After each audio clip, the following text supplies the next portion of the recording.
Okay. So sorry about that, but yeah, so I just really liked storytelling. That's how I got into acting. So yeah, pretty much diddly diddly do, the whole bibbity bobbity boo stuff. So yeah, God, what was my next question? So was your family like supportive of, with your creative endeavors and just yeah, you pursuing this industry? Yes, they were. They were great. My family was always supportive. I think they had more confidence in me than I did in myself. But yeah, they were. I mean, it's you don't always there's no guarantee that you're going to be able to support yourself doing this. I think that was the main concern, but they otherwise were very supportive. So I was fortunate in that way. Oh yeah, definitely. So let's fast forward to when you got your when you actually first started doing voiceover in the industry. So yeah, so you've done, theater and on plays and stage and stuff. So I guess how would you describe how is the industry like with specifically like entertainment? Like I know especially for voiceover, there's been a lot of, changes like I was talking about earlier. Like how do you think that the I guess VO industry, how much would you say that it had changed over the last 20 years that you've been working in it? And what do you expect to see it in the foreseeable future as we're still navigating through this whole COVID um extravaganza? Yeah, so it's changed in that when I started, the studio that I worked at was still using tape. So, and then CDs were the big. That was part of a huge part of the industry. Things most very few people had a home studio, and so everything was done in a studio. And now that's shifted. There's a lot of non-union. So with cartoons, you didn't have the animation and the dubbing that it's very prevalent right now. I mean, and it has been for a while. So that also changed as opposed to just traditional doing it in English. There's so much of English being dubbed from foreign content. Um, uh, I mean, recently, in terms of union versus non-union, I mean, most of the animation has been non-union, but there's been a real push to make it union, and I'm in fact union, so I'm not working on shows. I've kind of segued out of all the non-union shows, which is tough. But I'm a big fan of the union because that's where I get my insurance and everything else. Let's see. It continues to evolve in that most people that are working regularly have a home studio setup, and but there's still a need for this recording studios, especially talented engineers. I will never pretend to be an engineer. There's so much I don't know. I'm I'm decent enough at troubleshooting, so once something has gone wrong, I can figure and someone's helped me figure it out. Like I know how to do the basics, but I do not pretend, nor am I an engineer. But I'm able to use. I work in Pro Tools, and then with regards to where it's going, I tell people this who are interested in voiceovers. There's always going to be work, and I know that AI is a part of the future. It's already here. Computers are doing voiceovers, but I don't, and I could be wrong because I'm not on the technical aspect of the industry, but for the foreseeable future, there'll always be work for people who are interested. Maybe not just in animation or just in dubbing, but it's like a podcast like you're doing, Robert, or a show, or, being a newscaster, or doing interviews, or doing cartoons, or, doing voiceovers for a convention hall. I mean, there's so much work. And there will be, like I said, for the foreseeable future. It's possible that at some point computers will take over. People were saying that to me in 2004, 2005. Like, oh, don't get into voiceovers, there's no work. And maybe I haven't gotten rich off them, but I've been able to have a livable, respectable working wage doing what I do. And I'm really grateful for that. So technology is going to continue. and it's going to evolve. Human beings evolve. But I think it's exciting. I mean, there's still a lot of great opportunities. So as long as I still have a voice, I'm going to keep recording and keep working. But it's definitely evolved. But, another thing, just a side note, as human beings, our voices age. And so as a speech pathologist, that's something that I'm very aware of.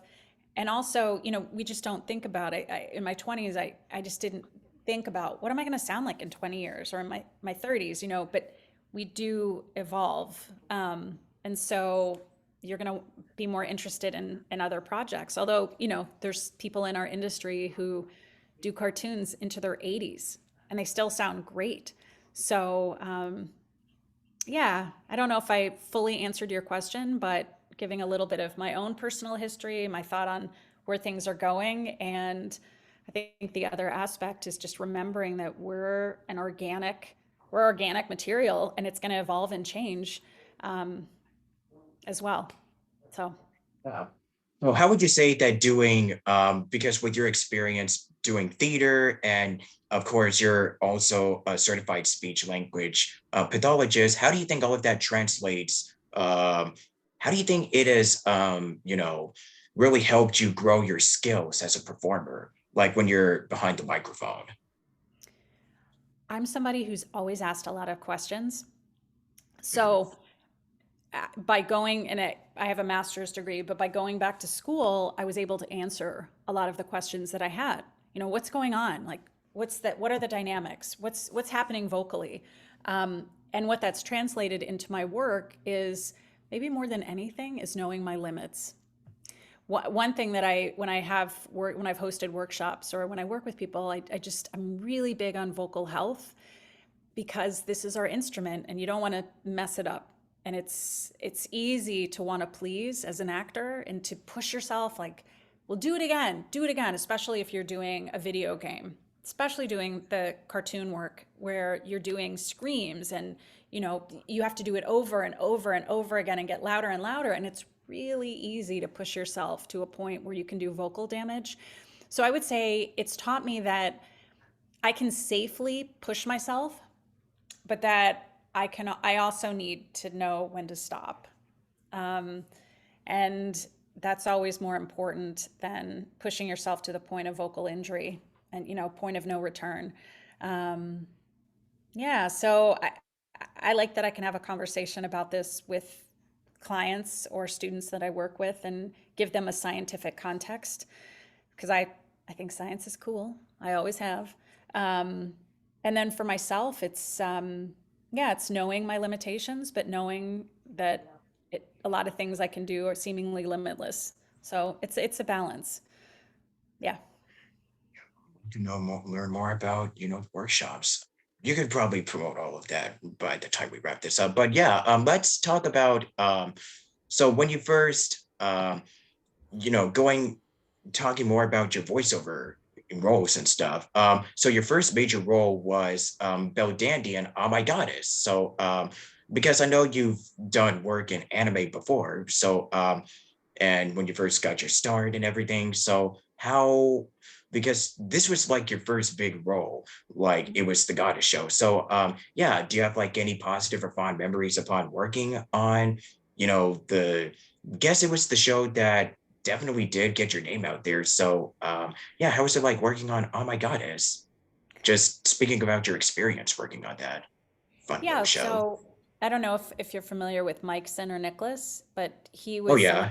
I had been Oh, working you're with. also Hijiri. Yeah. Okay. Just want to point that out there too. Yeah, so Just want to I mean, he was a really, I mean, he was always so nice to work with, and he was the one who had asked if I was interested in auditioning for it, and so I auditioned just generally, and then was considered for Belle Dandy, and then I found out I got the role, and I was on vacation, which I don't take vacations, certainly not then, very often, but it was a matter of, well, you either have to come back in the middle of your vacation and record, or we're going to give the part away to someone else. And I was like, oh my gosh, well, I'll fly back on my own dime, to do this. Um, and I'm so glad I did because it's led to all these opportunities. And I loved playing Belle Dandy. So that experience was, I knew that I had, although a niche, but definitely a well-known and beloved character. She was so nice. She was so much fun to play. The cast, we all became friends. I felt affirmed in being a better person playing this character. And I know the few times I've gone to a convention when been asked this question, I was like, well, no, it was great because I would often walk to the studio and I would specifically do something kind. I mean, I'd like to think that I would do that anyway, but I always like would make sure I brought candy or like fresh fruit for my director, or I would do something for someone, like help someone cross the street. So I was trying to incorporate the spirit of Belle Dandy into my everyday life. Um, but because I was also working full time while I was doing that, it was often after a full work day, 10 to, 9 to 5, 9 to 6, and then I would go record or I'd work over the weekends. And so I learned that as much as it's such a great opportunity, it can be grueling because you have to figure out, because I wasn't making the big bucks, but I was getting paid, which was amazing, but I still had to have another job. You figure out how to pace yourself. Um, and that's invaluable information. And I felt so lucky, Robert. I just felt so lucky that I was getting to do it. Yeah. So, I still feel lucky, even when I'm exhausted and I'm like, oh my gosh, can I do this? But anytime I get a role or a job opportunity, I feel really fortunate, that I get to do it. And a lot of people also know you for playing quite a few roles for Winx Club, Yu-Gi-Oh, and of course, everybody loves Pokemon. And you were the lead role of Iris in Pokemon Black and White, amongst other characters. So yeah, experiences working on the Pokemon anime, and yeah, your overall experiences with, I guess, the fandoms with in the anime fandom, because a lot of people, I mean, myself included, we tend to look up, okay, who plays this character? I'm like, oh, she's actually really good. Oh my gosh, they're so talented. Like, and then they research the studios, because I like doing my research and you go for like 4Kids, do art, and NYEV posts in particular, even though those are based in New York. But for me in LA, I've just mostly looked for the LA stuff. But anyways, for Pokemon, because I know that you mentioned earlier that that was one of the shows that you kind of had to walk away from, not walk away, but you kind of had to, because you were unionized. Since you joined SAG, you had to walk away from Pokemon. But on a more positive note, your overall experience being a part of the Pokemon show and just the various characters that you've played, and just, yeah, favorite memories of being behind the booth and getting to perform. Um, as this little girl who is accompanying Ash to become the Pokemon Master. So you can talk about Pokemon all you want. Okay. Yeah. So I can't even remember the name of the role. Was it Saturn or, oh Like, gosh, did you audition, or I was did. it like kind of one I, of I those things where it's like given? Oh, sorry, yeah. So I'm pretty sure, approaching you. gosh, and I should remember this, Robert. I think Yeah. Mike Finn or Nicholas might have recommended me to the director, Tom Wayland. He was directing at that time of Okay. Pokemon. And then I just went in for an audition and then I got the part. And that was kind of, that led to another audition, which led to another audition, which led to auditioning for Iris. And then that was like the big role, which it was a family. I mean, I feel so close. I still feel very connected to the people that I worked with on Pokemon because I was a part of it for a really long time. And you do become friends with the people that you work with, even if you're not in the studio with them, but especially the director. And, you'll be waiting for your turn and then you get to know everybody, or we would go to meetups. I would say two moments early on for me, and this was after I got Iris, was being in New York and the Macy's Day Parade was happening, and I had just gotten Iris, and I don't even know if I had started recording. I think I might have recorded like one episode, but I was at the parade and Pikachu was one of the balloons, and I just remember seeing that and being like, oh my gosh, I'm a part of this franchise, which it was so exciting. And like I'm Ash's sidekick for a couple seasons. And then another moment was, which was more than one moment, but I used to ride my bike in New York, and the studio was near Times Square. And so I would get on my bike, it'd be night, the lights would all be lit up, and I would get on my bike and I'd ride through Times Square. And after I was at a recording session, and I just felt so lucky. Also that I didn't get hit by a car, but it was like, I just felt I couldn't have asked for anything more. When you're on the show, and this is probably similar, but especially the way it was 10 years ago plus, oftentimes you'd get thrown like a little character that just had like, a little Pokemon character. So that would just be tacked on. And so it was often, it was a speed lesson on how to cold read, because I wasn't getting the scripts beforehand. I would show up and we would do it, and you have to match it to picture because it's already been animated. Yeah, so it was fun. It was exciting from a working perspective. It was so nice to know that I had a character that was going to be on a bunch of shows. So I had all this work to look forward to rather than, oh, one and done. Um, yeah, it felt pretty much golden. And then when I would see a stuffed animal with one of my characters, it was like, oh, this is the coolest thing. Or when family members, especially kids or kids that I had worked with, were like, I have your card. It was just, it still makes me really happy. So I loved it. Yeah, and You you did ask about Oh, sorry. Go ahead. yeah, fandoms and the overall reception and your experiences being like, with the fandoms of the shows that you've worked on. Yeah. So I've only gone to four, one, two, three, Yeah, four, convention four experiences. conventions, If we're gonna four bring, convention yeah. experiences, and none of them have been big. The first one I would say, and this was in Jacksonville in 2010. That was the biggest one I went to, and the other ones have been just like small conventions. So I really haven't had a lot of interaction. The people that worked the conventions were wonderful. It's like couldn't have been nicer. And then the other guests, I don't actively go to them. Most of my fandom has been people reaching out on my website, which I'm not always the best at getting back to. But I try. But we made this work Yeah, we did. We for did. Yeah. today. So, I Yes. mean, eventually it might be like 6 months. It might even be a year. I've responded to people a year later, but I'll get back to you. But I Yeah. don't have that much fandom. And I mean, I do have an Instagram account. I'm no longer on Facebook because my account was hacked. So I'm no longer on there if you try to reach out to me. And I just was like, I'm not doing another account. I do have Instagram, but I keep that. I need to set up a fan Instagram account. It's personal, so I just let people I know on it. So I actually don't have a lot of interaction with fans. Again, because I'm not going to conventions, and I know a lot of my colleagues do, which is really great because I get to interact with them. But all my interactions have been positive. The few interviews, podcasts that I've done, and people are just so gracious and lovely. I've had really just good experiences. So it's always surprising to me, like, oh, the show, or like you've listened, like you've heard me on in a cartoon. It's always nice. Uh, You've also voiced a ton of Pokemon like themselves, like Fennegan, Braixen. I think it was for Serena for the Hmm. XY. Yeah, you've Yeah. also done a lot of Pokemon. So, yeah, do you find like doing like creature voices to be fun for you? It is fun. I consider myself a character actor, Yeah. and defining that as someone who has a range, who likes to do accents and ages and all different kinds of things.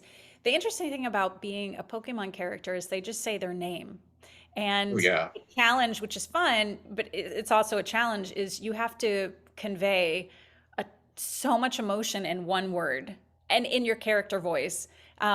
Lisa Ortiz, who directs it now, she was so great. She was really good, where she'd be like, I need a little more like empathy, or I need a little more, like, she could hear it, where I was like, can you really hear how sad I am or how enraged I am? But she was really good. I mean, all the directors have been that way, Tom and Darren Dunstan, who does the Yu-Gi-Oh franchise. He's got a great ear. So it's impressive. It is fun.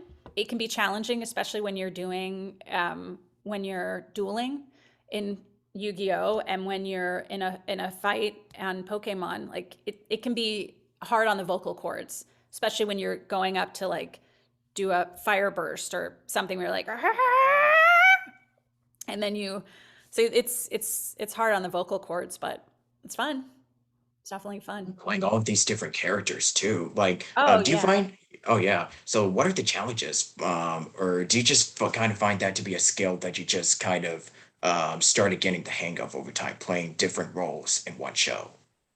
Yeah, so I enjoy the change to playing different roles. Like I said, I think of myself as a character actor.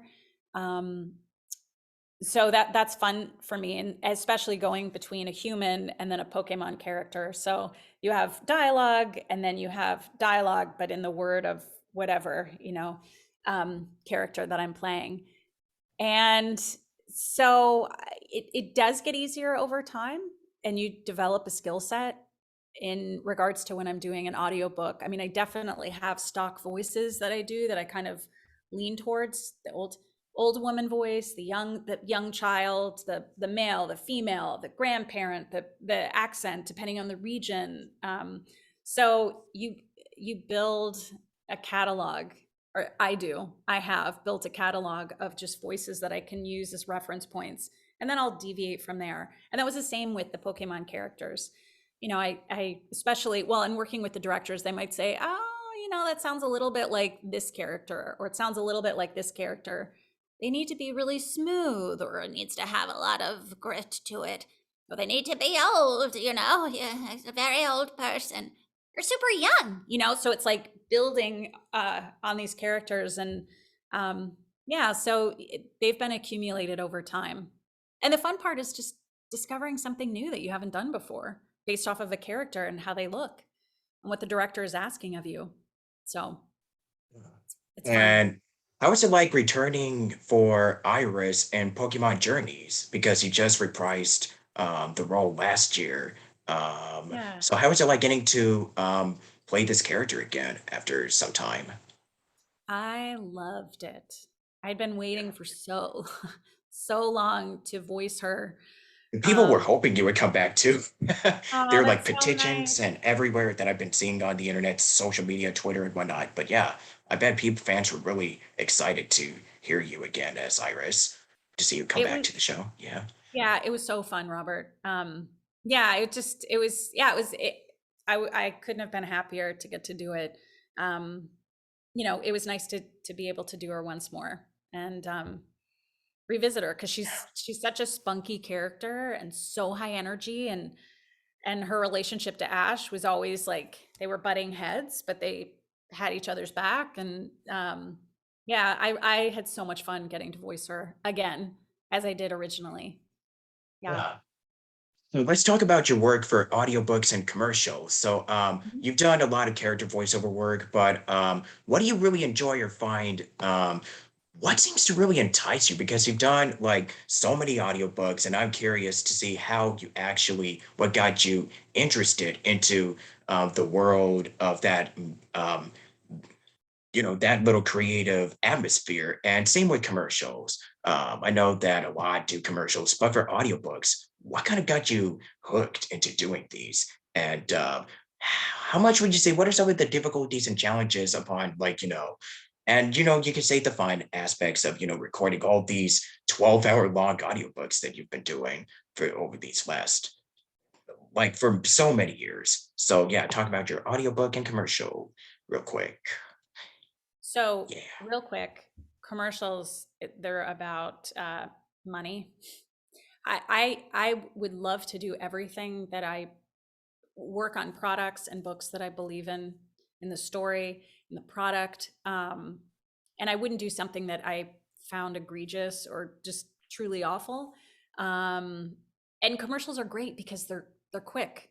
Yeah, I'm often working with, I'm the voice of the English voice of Florida Blue, and it's a regional, so it's just in Florida, but I've gotten to know the creative team, and they've been so nice and so complimentary, and so that's really fun. And it's just short, so it's like an hour, 2 hours, and then I'm done.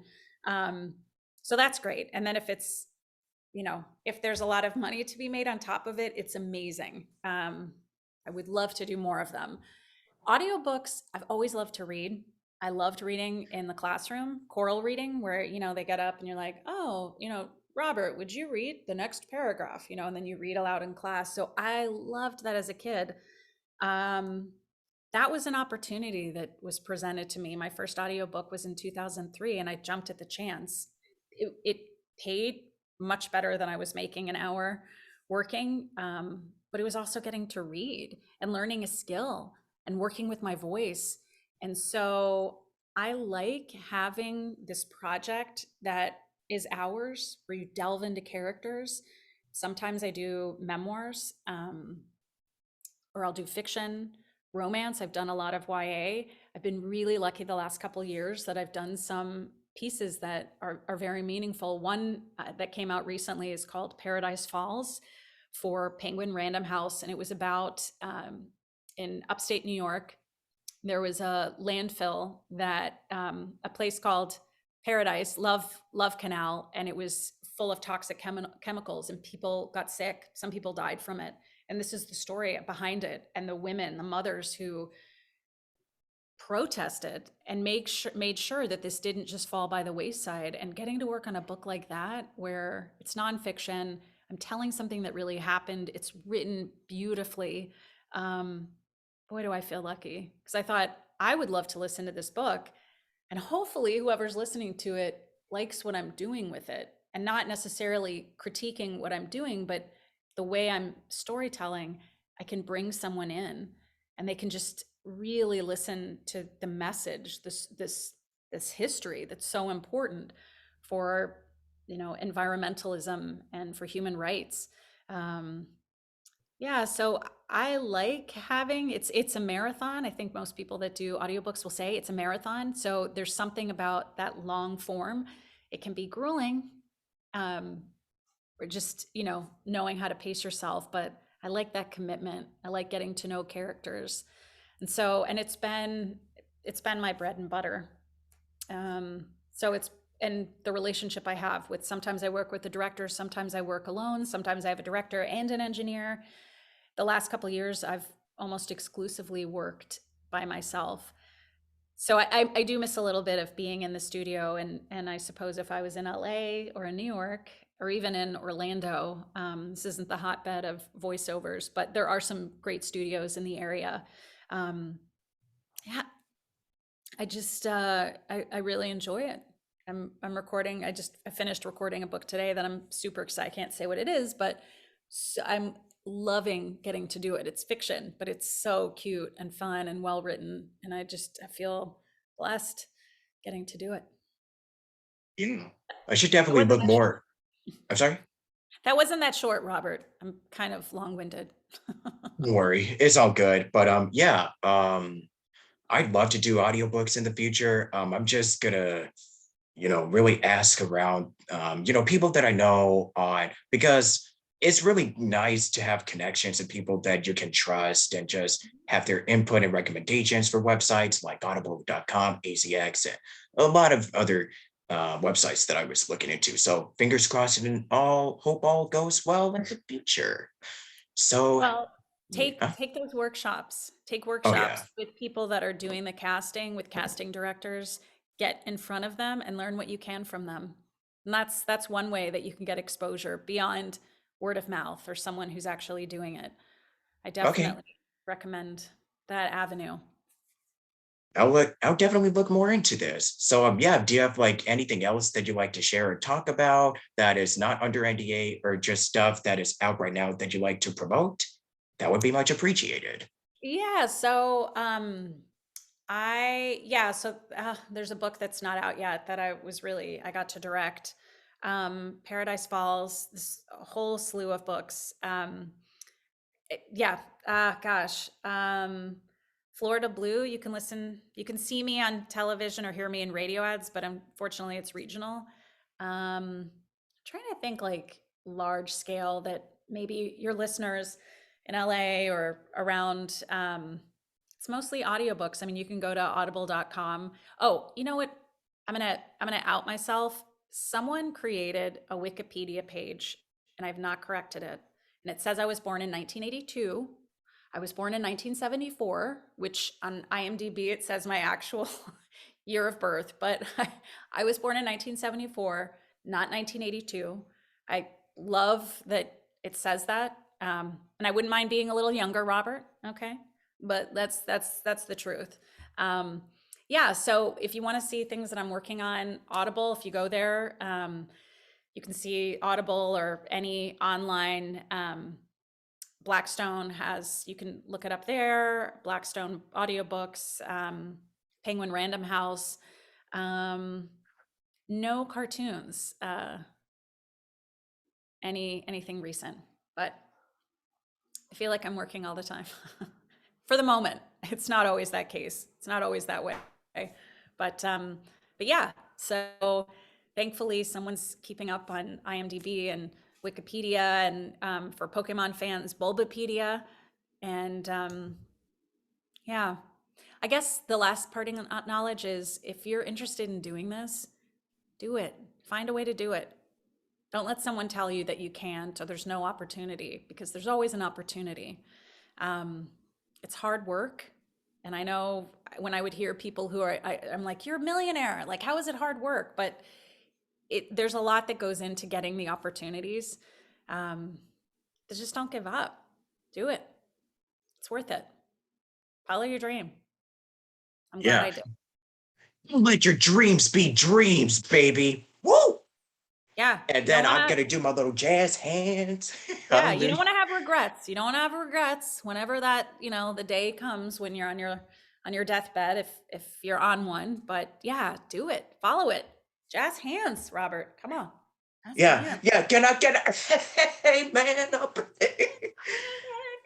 Yeah. Yeah, yeah, hallelujah. Yeah, that's just one of my jams that I would listen to. But anyways, let's see. You said so you gave out your social media, right? Before? Yeah, so you can find me on LinkedIn and Twitter.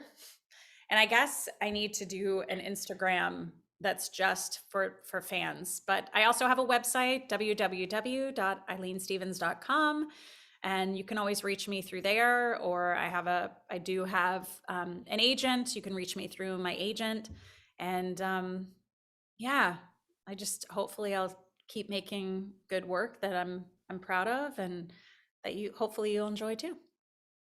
Yeah. Okay. So before we go, let's have a little fun here. Can we hear like a little singing sample? Or oh wait, you just said that you just recorded all day, so I don't know if, I mean, no, like what would you like?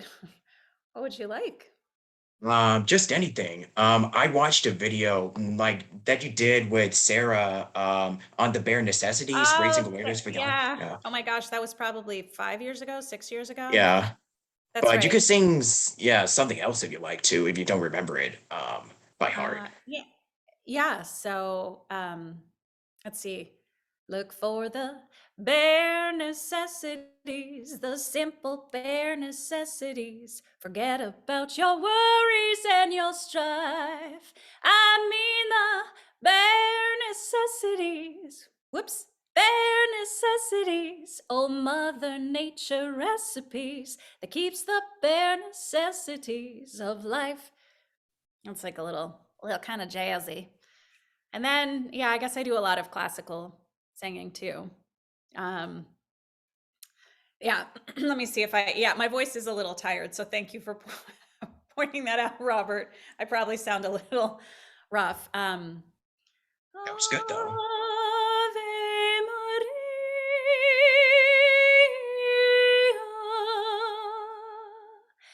gratia plena, Maria, gratia plena. It's just a little on the more classical front. But anyway, singing. Yeah. Oh, there you go. This is what she does best. Musical theater, and certainly, you know, it can definitely come in handy if you have a background in musical theater. So, hey, there we go. Haha. Yeah. So, alrighty. And would you like to say like a closing little outro that I like to do for the podcast? Um, yeah, just Gosh, closing little outro. Keep it light, keep it positive, and keep trucking. Yeah. And would you also, for my outro, I usually have the guests say, "Hi, my name is Eileen Stevens. I'm a voiceover actress, and I also do this and this and this." And you might have heard me in shows like Pokemon, and you can also do the character voices if you like. And you can say, "And you're watching the Station Square podcast." You can sing like you're listening to the Station Square podcast. Say it as yourself. Say it normally. It's all up to you. The floor is yours. Okay. Hi, this is Eileen Stevens. You're listening to the Station Square. Is that right? Oh, No. yeah, Eileen Stevens. I'm a voiceover Oh, actress, right. and do the character voices that people know you for, and you're watching the Station Square podcast. Okay, I'm not sure about the voices. I don't know if I don't know if I'm not supposed to do the voices, but Oh, I okay. will do some voices. Okay, it's Okay. Station Square, right? Station Yeah, Square. Station Square podcast. Okay. Hi, I'm Eileen Stevens. I'm a voiceover actor, and you've probably seen me on Pokemon, Yu-Gi-Oh, and Oh My Goddess, among others. And I like to do voices, crazy voices, all kinds of voices. Oh, ladies. And sometimes I do very crazy accents as well. I also like to sing. Da da da da da da da da da da. And you're listening to Square One Podcast with Robert Jackson, and it's been a pleasure. Bye. It's Station Square podcast. Oh, poop. And You can- you're listening to and you're listening to Station Square Podcast with Robert Jackson, and I'm Eileen Stevens. Over and out. Hey, we did it, fam! Woo! And with that said, thank you very much for watching this episode. This will be up on YouTube and Spotify, SoundCloud, all the social platforms later today. So keep on the lookout on my social media for any updates and role announcements and all of that good jazz. Yeah, you can. I guess I'll just announce that you can hear me on projects like Doomsday Paradise, Cryptic Crew, Strixhaven, and others that I can't really talk about or bring up. And I'm also writing some stories, so definitely keep on the lookout. I'll post some casting calls pretty soonish. So keep those notifications on, all you folks on VA Twitter. So yeah, thank you, Eileen, for joining me. Once again, it's been a huge pleasure of having you on. And yeah, and with that, have a lovely rest of your day. And I Yeah. shall see you all next time. And I shall bid you adieu. So thank you, goodbye, bye bye. And I'll see you all on the next episode. Peace. Bye. Bye. Bye bye. Peace. Spock.